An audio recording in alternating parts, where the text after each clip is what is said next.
Hello and welcome to One in a Million, chatting all things winning with Lotto from the National Lottery. I'm your host Ellie Taylor and we have a banging guest list to get through, all winners in their own way. We'll explore the joy of winning, the feeling that we get and how we can get a little bit more of that in our lives. Right, should we get stuck in?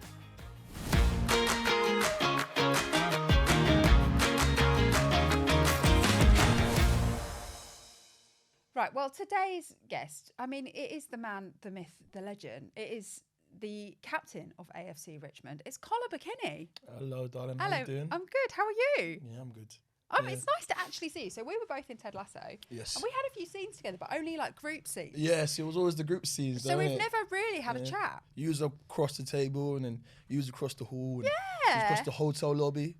Oh, was it? Oh, yeah, yeah, remember yeah, that? yeah. Yeah, I was there as well. So it's nice to have an actual, I can force you to talk to me. Yes. Sorry about that. Contractually, you have to. No, yeah. I wanted to talk to you. Yeah. I didn't want to talk to you. I don't know about you. So tell me about your experience on Ted Lasso. People always ask me about it, and I wonder if you get the same question. Yeah. Did you know it was going to be a massive hit? No. Whoever asks that question, and then they know the answer they're going to get because I've said it a million times. Yeah. No, but I didn't know. You know what it was when you know as well when it first came out. It was like, oh, this Apple TV show, and also Apple TV wasn't a thing. Yeah. So I was like, what? Yeah. Apple what? And then it was almost like I thought it was kind of like YouTube Red. Right. Remember that? Right. Remember that? Yeah. Right. And then it was like a football show which has been tried before. Yeah. And obviously I played football before as an actor. So I was like, all right, cool, I love it. And I just come off of Top Boy. So I was still in that Top Boy, mentality, mindset, when you're playing a character. And then I was kind of like, okay, let's see how it goes. Because, I wanted to do comedy. Mm-hmm. Like I don't like to play a serious character all the time. I feel like it affects you quite a bit. Right. So, I just kind of signed the ball. I had a conversation with my brother. And I was like, I don't want to do it. And he was like, just do it because you love acting, you love football, and thanks, bro. So you were actually considering not doing it? Yeah. It was kind of, because you know what it was. My character, Isaac, it was only first episode was written. Do you know what I mean? Yeah. So and me and Billy, yeah, who plays Colin Hughes, we always say we started with one line because that is all I had was one line in the first episode. Yeah. And literally, I remember my first line. It's called "It's Peak." So it's hard to get a sense of a show, isn't it? Yeah. So I didn't know what was going to happen, and then it kind of quickly realized, that it's all about what you do in the room. Yeah. And it's all about like Jason kind of opens up the floor for you, and it's kind of like improvise. And if you're good, if you're funny, you might end up in the show. Yeah. So I kind of embraced that a bit. I was like, yeah, okay, cool. This is what I can work with. Do you know what I mean? Yeah. I like working on my toes and all that kind of thinking. So yeah, that's what really is. Yeah. Was there like one moment where you suddenly realised, this is quite a big deal?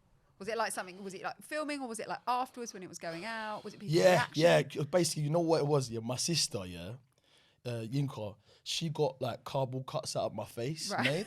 And then basically I had a little like viewing party, and everyone had like a picture of my face, and then I was just watching it, and I was like watching remember 3 episodes came out in the first series.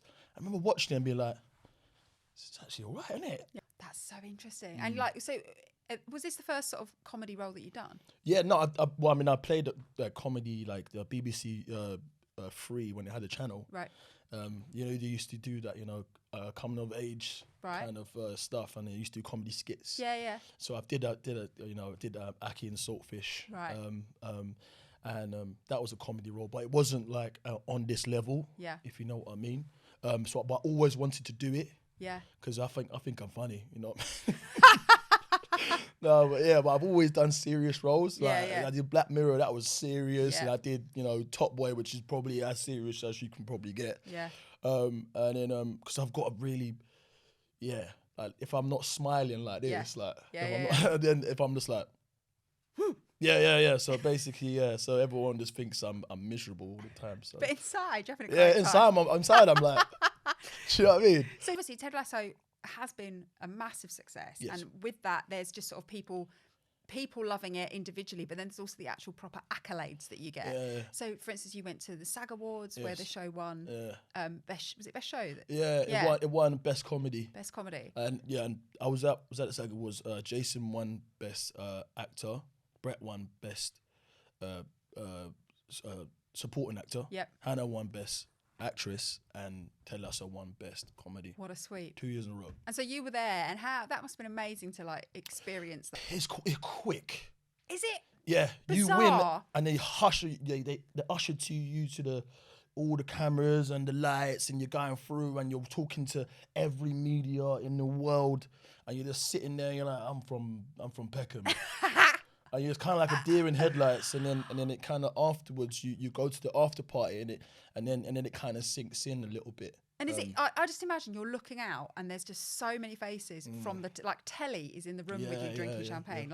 Who were you looking at? Who was there? Oh, the guy from Saved by the Bell was there. Maybe Mario was his name.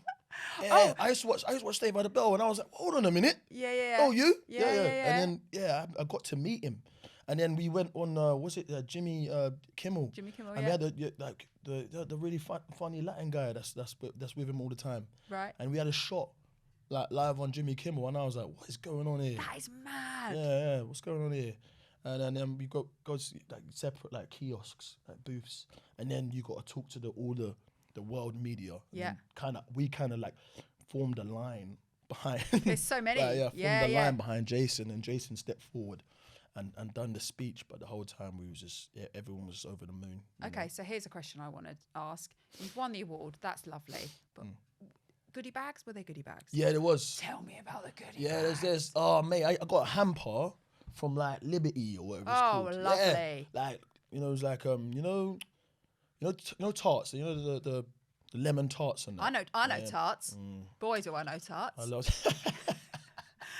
That's what you get when you win. Was that an Emmy or a SAG? But that was SAG, and you got like truffle chocolates, and you got like I got like a stay at a villa in Turks and Caicos. Oh my God! I didn't go because obviously I'm like I'm not married. Right. I'm not going to a villa in Turks and Caicos unless I'm married. You know Why what I mean? not? No, it was like $4,000, towards the villa, and that's probably like a afternoon tea in Turks and Caicos. Do you know what I mean? So I was like, hey, wait, I know the ploy here. I know what you're doing. Do you know what I mean? Right. I end up spending $20,000 there. Okay, do you know what I mean? so you want to wait till you find a wife. Yeah. Hopefully the voucher, the coupon or whatever it is still valid. The word coupon has never been linked to like an amazing award before. I don't know what it is. It's like a oh sorry. It's like a it's like a coupon. Like McDonald's and all that. Get a free milkshake. It's like that. So yeah, you go. Keep it high. I love that. Want to redeem my Turks and Caicos, please? No, but yeah. Super size, yeah. Yeah, there's a lot of that. What we got, you get to go to like a gifting suite. What was it? Yeah, gifting suite? It's quite weird. It's like everyone's there, and then like they've all got like their own like little. I keep saying the word kiosk. Go for it. I've said kiosk a few times. I don't know what it is. A booth. Yeah, sure. Yeah, I call it a booth, and there's all different companies, and then you kind of go there, and you're like, do you want our product? And you can say yes or no. Can you imagine saying no? Well, what wouldn't you want? It's like weighted blankets and stuff like that. And then they get your address, and then like a month or two later, like all this stuff turns up at you. But I said yes to everything. Of course you did. Yeah. That's the right thing to do. Even stuff that I would never need like wigs and stuff. Like I was just like, I can use that on Halloween. Do you know what I mean? I've got loads of wigs now. Just like with like the head as well. You're ready to go in any situation. You're sorted. Scare people in the bathroom or whatever. What do your family make of all this then? This sort of, like you say, you're in this guy from Peckham, and then suddenly you're knocking around at the Emmys, getting free wigs. Yeah, you know what? My family's like proper South London. They're not impressed. They don't give a crap. So obviously, Ted Lasso won 3,000 Things. You've also recently been on a show that I started watching actually. Race Across the World, where I've been spoilt with the notes I've been given because I found out you didn't win, you came second. Yeah, but that's close to winning. How close was it at the end? An hour. No, I don't know how we pulled that out of the bag. I don't know how, because we were rubbish for about 5 weeks of the 6 weeks. We were crap. So tell me about this. Basically, someone your chaperone, your babysitter, meets you at the airport. Like mine was at LAX. Yeah.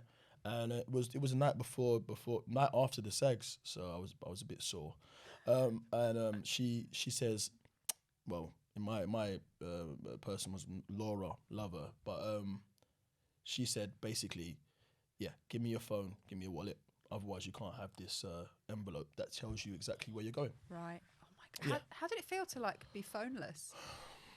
That would really stress me out, I think, initially. Yeah. After a while, it was at first it's boring. Yeah. Because I really like the games on my phone. Right. So I'd be playing games like Yeah. Candy Crush and all that. But but then after about a day or two, you forget. You just adjust. Yeah, because I got lucky because I was in South America. There's a lot of things to look at. Yeah. There's a lot of distractions. Yeah. Oh, coconut tree. Oh, banana tree. Oh, cashew tree. I didn't know cashew was I a tree. didn't know, as you said that, I was like, Yeah, I didn't it's know like that. on the floor and it does all this kind of stuff. Yeah, but don't drink cashew juice. No? Wouldn't that be nice? Like cashew milk, like oat milk? No, it's not milk. It's like juice. They drink it there. Oh, okay. It's nasty. Okay. It's really bad. I don't think they do that in Pret. I'm okay. I'm Yeah, safe. yeah. That's why it's not come over fine. over here yet, because it's really, really bad. and they drink it like by the barrel load, and it's like, how are you enjoying this? Well, I suppose that's the wonder of travel. You learn all this weird and wonderful stuff. Our game plan was pretty much we didn't have one. Right. Okay. Yeah, kept on asking us in the. Keeps you nimble, right? I didn't even watch the show before I went on it. That's quite a thing to agree to. It's mad, isn't it? I thought it was like, this is all right, man. They're not going to take our phones and that. They're not evil like that. Yeah, they really do. They'll like, pop us in a 5-star hotel, just a couple of for nights. a couple of hours shooting. No. Roll around in the dirt for a little bit. Oh, no. Yeah. I'm in the jungle. It's just like someone putting leaves all over. Oh, and then you just go to a nice cool tent, and then there's a cooler there with some drinks in it. No. You are there. So did you start? So you started pretty naive with it all. Did you think you could win? Did you start? No. No. At what point did you think we could do this? No. You didn't. At no point. Were you surprised then to see that you came second? Yeah. Oh really? Because no. There was one point. The last bit, the last you do where you do a run route. So when you get to them, you get like a thing, you get something like a sat nav thing, and it shows you a text. Yeah. And it's like, go this way, go that way. You'll see this monument. Yeah. And then you'll get another text. On the last route, I was like, hold on a minute. The way they're acting frantic. We're in this. We're in this race, And I was like, Mary, we're in the race, because they don't tell you anything. They don't tell you where anyone is. Yeah. So I'm not seeing anyone. Yeah, and we got the big producers with us. We got the big camera crew. Do you know what I mean? We got hair and makeup. We got a budget. We've got a budget here. So I was like, hold on a minute, we're close. So then I started running, and then Mary says, so that one of the funniest things that probably is like, she monologues basically. You know when you do a monologue, she talks when she's stressed. Right. So she's stressed, running up this mountain, and I'm like, Mary, for someone that's out of breath, that way you're talking too much. Do you know what I mean? And she's like, it's the way I cope. And I was like, Mary, I'm trying to drag her up this mountain. Come on, I think that we can actually make it, but in the end, it wasn't meant to be. But were you so you were chuffed with second? Yeah. Second was winning in a way. Yeah, it was. Yeah. If anyone's watched the show, we won for second, because first night in Brazil we was drinking caipirinhas and I'm being like, this is right. Yeah. But what made us race was when we went to the checkpoint, because you get to go to the checkpoint, you get to have a shower, 36 hours, but whoever gets there first, they leave in 36 hours. So we was 14 hours behind Kelly and Jeremy. Yeah. So they left 14 hours before us. But then Kelly said stuff like, in the end, if you guys need some money, we'll give you some money. Don't worry about it. I just want you guys to finish. And that's when, that's when I was like, oh, you're insulting me now. And that's when the football, the kind of competitive side comes out. You're like, all right, Mary, we're going to start racing now. Do you know what I mean? Yeah. Kelly Brook's giving me lip. I'm not It having was, it. yeah, it was game time from then. It was like, all right, you know, you could have just let us lose. And where did Kelly come in the end? Yeah, exactly. Where did she go? Fourth. I think she needed some of your money. She's definitely going to see this and message me, but, you know, you did. There's quite a legendary story that happened on your race across the world. You left your passport somewhere. Tell me about this. You know, there's a couple rules that you don't break when you're in a foreign country. You don't lose your passport. No, you don't. And you don't leave your mates. Yeah, I didn't leave Mary, but I did lose my passport. How did you do that? Leave it in a bag? Yeah. Yeah, bum bag. You know, yeah, you get like that. You get like a little sliver, like you got your whole life in there. Yeah, yeah. You've even got a card that says if you get lost, you show this, and it's got like different languages like on you're it. a kid. And you're like, I am lost. Yeah, Can yeah. you please call this number? It's like literally like a laminated card. Yeah. You get, and then if you lose that, you're Screwed. finished. Yeah. But what I did was, obviously, like you're a bit tired, lethargic. You've had a 14, 18-hour bus, and then you get up and you kind of like go into like autopilot. You're like, got to get my bag, got to get my bearings, got to figure out where I'm gonna go next. So I just left it on the seat. Yeah, but what the problem was, yeah, was that the one time we crossed a border. So when I lost it, yeah, it was when we crossed from Brazil to Uruguay. So I can't go back on myself because I don't have my passport. And I can't go forward because I don't have a passport. So I'm just stuck in Uruguay. Do you know what I mean? Uruguay's beautiful, don't get me wrong. Don't want to live there. Yeah. Like, anytime I think of Uruguay now, it's like PTSD. Oh my, so how did they get it back? Well, basically what happened was we secured this work at this beautiful like wine lodge. It's like something out of a dream. Do you know what I mean? It's like, think of like where billionaires go to drink wine. Yeah. Yeah. This is where we're going. But I couldn't enjoy it because I had to go find my passport. Such a donut. Anyway, basically then I called the woman, and the woman's called someone, and someone's called someone, and then they figured out like kind of like where the bus went. Yeah. They had the passport on it. And then they got to figure out, has someone just picked it up because it's got money in it? Yeah, Do yeah. you know what I mean? Yeah. It's got money in it, it's got my passport in it, it's got a picture of me like in it. But someone handed it in. Yeah, this is what I mean when people's talking about South America being, kind of being a bad place. Someone handed in my passport and wallet, to the bus station. Oh, sweet. That would never happen in London. London, No. you're screwed. Yeah. But so we had to leave the job at the wine lodge, not get paid for that, and we needed the money. We needed the money bad. Kelly wasn't there to give you any, so Do you're know on what your I mean? own. Yeah, exactly. And then we had to leave the wine lodge early Yeah. because basically the bus station closed. The lost property closed at 8 p.m. Oh God, yeah. Yeah. So, but we was there, and it's 5 hours away. Oh God. So it's like 2 p.m. and I'm like, hold on a minute. I'm not a mathematician. Yeah. Do you know what I mean? But That's 2 plus 5 equals to 7. Yeah, yeah. And if anything goes wrong between there, like, and things did go wrong. Yeah. You know, we was on buses that, broke down. We couldn't go to St. Paddy's Day, and we're both Irish. There's things went wrong. So I was like, we gotta go now. Mary's like, I want to drink some wine. I'm like, No, Mary. Mary, come on, man. Do you know what I mean? So yeah, that happened. But I got to the thing with like about 5 minutes to spare. The lost property. Oh my God. And and the woman was like, here's your passport. And I was like, I needed some luck because Oh, it was probably one of the worst legs. Like we had some doozies, can't lie, but that one was bad. But you know what? Cracking TV. I bet the producer was actually just Yeah, delighted inside, texting her boss like, I'm Yeah, so sorry, no. Kola. He's lost his passport, amazing. They told us before we started. They told us, they goes, you know what, you're gonna have some bad days, and we're gonna be in your face with a camera. Do you know what I mean? Yeah. And you just gotta deal with it. That must be quite annoying. Yeah, they're like, how do you feel about losing your passport? And they're zooming in on my face, like I'm like, I don't know, mate. Yeah, do you know what I mean? Like, yeah. But that was those are the bad days. But there was more good days them bad days.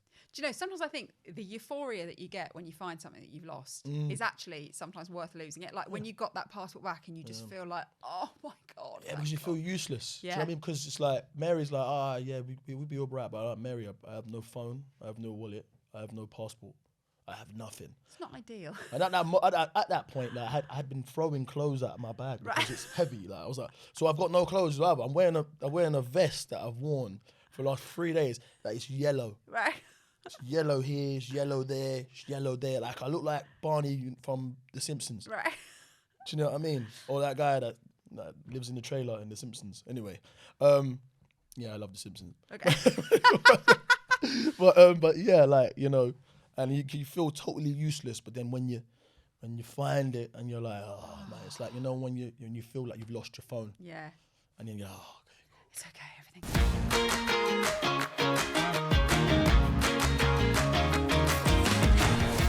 We've all had these chats with mates, you know, about if you won the lotto, what would you spend it on? Okay. I'm guessing you've got some ideas. Yeah. First up, who are you telling? Are you telling anybody? No one. Absolutely no one. No one. Absolutely no one. Not even like your mum. No.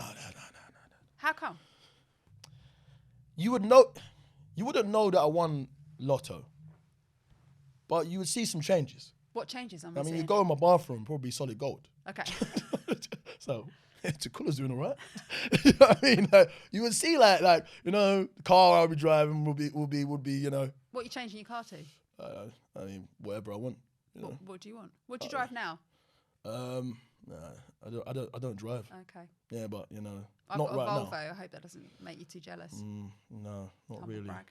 Not really. Great. I don't drive because, you know, I've driven in the past and I didn't like it. Well, if you won the lotto, then you'd have money to buy a car. And Yeah, you'd like I just get a driver. Yeah, that's what I do actually. Just get a driver everywhere. Yeah, I mean, why would you want to drive if you won Lotto? Yeah, no, you wouldn't drive. You would have a driver. Yeah, for sure you could. Or you wouldn't do what the other guy done when he's putting diamonds in his pool table. You wouldn't do that. That's unnecessary. That's overkill. But you'd have you'd employ your cousin or something to drive you around. Like, yeah, you know. Employ your sister. Ha. She wouldn't take it Spite. for any type of money. She would never take it because of the rivalry. The deep-seated rivalry. This is like fueling both of your careers really well. This is amazing. She would never drive me around. There's no way. I need a younger brother to be annoying and like force me to work. Ask really your parents, you know, maybe they've hard. just still got some life in them. Oh, dust. Yeah. Kola, if you had to outsource a chore, so you say like you've got loads of money, you don't have to do something around the house. Is it like, I don't know, doing the washing up, get rid of that, don't need to do that anymore, walking the dog? I've just figured out how to use dishwasher. Congratulations. I never knew how to use it. I've always thought it was unnecessary. It's brilliant. What do you mean unnecessary? It's brilliant. It means you don't have to do the Just washing does up. your dishes. The hell? Man, I love that you've like just clocked on. Oh, your mind's gonna be blown when you hear about a microwave, buddy. Crikey. Yeah, I'm a microwave wizard. I can't lie. You know. Are you not much of a cook? Yeah, I mean, I try to. Yeah. But you know, halfway through, you're like, this is long, isn't it? It is long. Like you got to look after it. You know, you want to be talking to someone. Oh God, that's gonna burn, innit? You could get a chef. Yeah, you can get a chef. You're gonna stretch it out for life. Budget. Yeah. I'm trying to budget. You know what I mean? Would you buy a house elsewhere or keep the place in London and buy it elsewhere? You seen the weather? I have seen the weather. I would not be living in London. Where are you going to? I mean, London is expensive. Very expensive. You know, it's quite expensive. But you know, you live somewhere, you know, with all the other rich people, like George Clooney. Where does George live? Somewhere in like Lake Como. Yes, Lake Como. Yeah. With a little pied-à-terre in Uruguay, perhaps. No, but like, you know, the language barriers. Oh, true. You have to live somewhere that's like people speak English. That could be a good thing. You could outsource all the translation. You could have a permanent translator just to be by your side. Yeah. Yeah. Hopefully someone I don't like. I guess. No, There's a theme here. I'm joking. I don't hate no one. Next game. My winning numbers. So we all have favourite numbers. You know, your birthday, your favourite bus, the number of Imodium that you took to be able to do this interview. It was 2, by the way. Okay. There you go. Sick. Was it the Imodium? Was it true? You had to... I thought I was going to shit myself on the way in.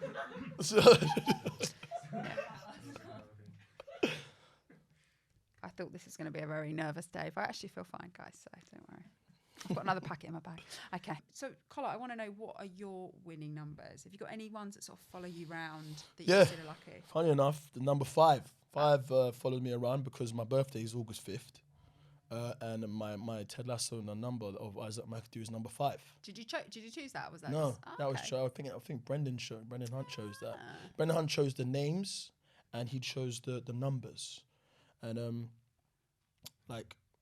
it's everything. I can't remember what the Isaac thing was, but McAdoo's like a famous basketballer or something like that. Okay. But it's not very it's not a wicked story. That's all right. But, That's all right. But, so number 5 was your Ted Lasso shirt? Yes, number 5, and it's also my favourite number. Because it's your birthday? Because I'm narcissist. Fair enough. Yeah. You're an actor. I expect nothing less. Yes. I really love myself. I look at myself in the mirror 2 hours minimum a day. Number 5.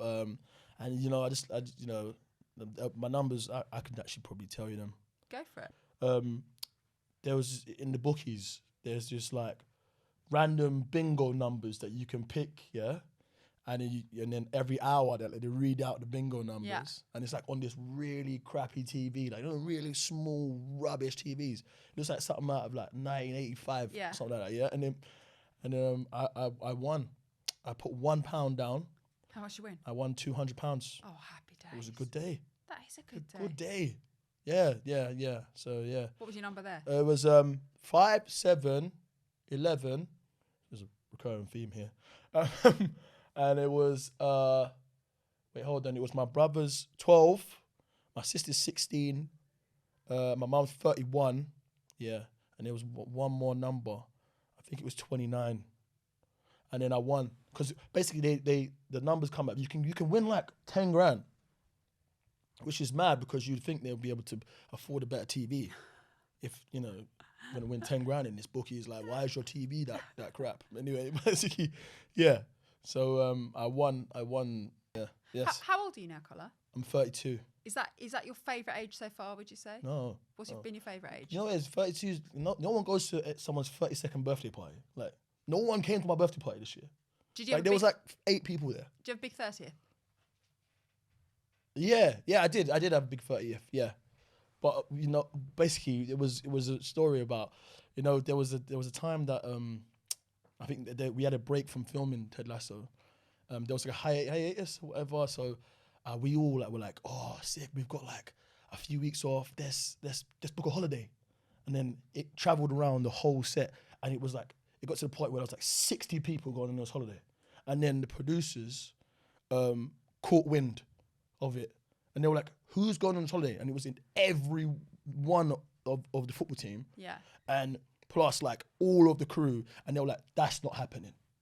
Do you know what I mean? That's not happening. If there's too many variables, things go wrong, right? And then we can't film. Yeah, yeah. So they obviously they can't tell people you can't go on holiday on your days off. So they created a reason for the entire cast to go to LA. So yeah, there was so they got to go on the lovely holiday, and we had to just go to LA and chill out. Oh, nice. Yeah, that was that was not fun. Was that for your birthday? No, that was around my birthday because I wanted to go away for my birthday. Okay. And basically it just travelled like wild for people because we had been filming for a while and everybody wanted, and it was summer because I'm a summer baby. And then it turned from like 5 of us to like 60 something of people in like this group chat. And then someone told the producers, and then we couldn't go in the end. Yeah. Oh, that's annoying. But that was my 30th. That was your 30th. But I did get a cake on set.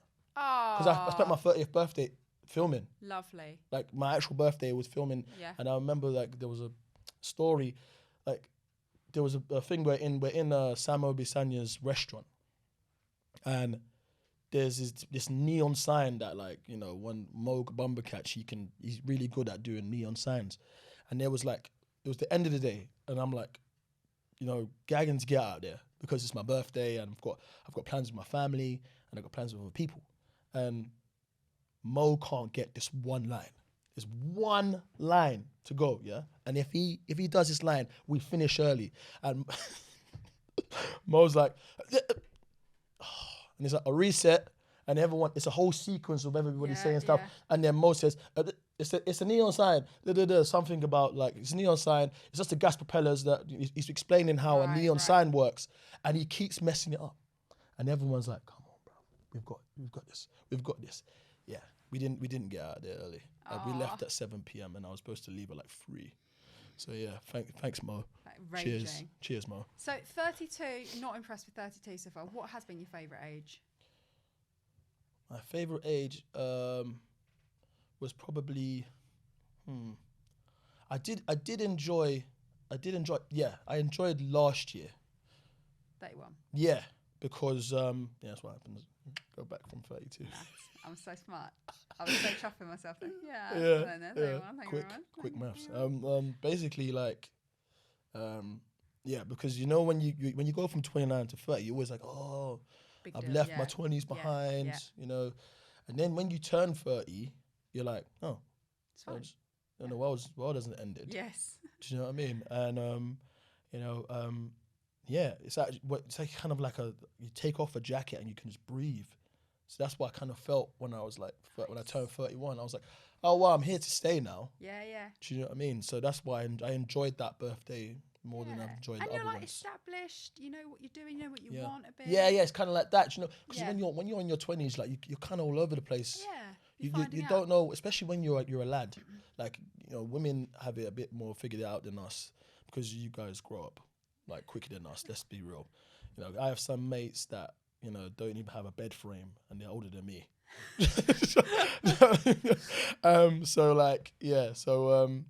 Yes, you know, when you're like 26, like when I started Ted Lasso, I was 26, and I still was like, it's acting thing, it's all right, you know, still a hobby to me. Do you know what I'm saying? You know, and I'd been acting for 6 years at that point, you know, and then when you get to 30, you know, you're kind of like, oh, okay, so this is what I'm doing for the rest of my life, and you kind of you have a big deep sigh, and you just kind of like, oh, okay, there's no more pressure, if you know what I mean. That's when you start doing your best work. When the pressure's off, when you start realizing, you know, you're not gonna reinvent the wheel, if you know what I mean. Yeah. Have you got any other favourite numbers? Favourite numbers. Even if you can wang out one more, that would give us. Wang out one more. All right. So we got number 5. We got 31. Yeah, but the funniest thing about it is that, like, I would say my mum and dad's birthday, but they're born. My mum was born on March 31st. My dad's born on December 31st. so the same 31. Do you know what I mean? Handy. And 31 was my first birthday, so maybe 31 is a good one in there. Also, I like the sound of 21. I like the sound of 25. Yeah, 25 is a good one, isn't it? That's a good age. That's a good age. Yeah. 25 is a good age. Good fun. That's a lot of fun in that age, yeah. You're still an idiot at that point. Yeah. I was still going to tag. still doing Jaeger bombs at 25.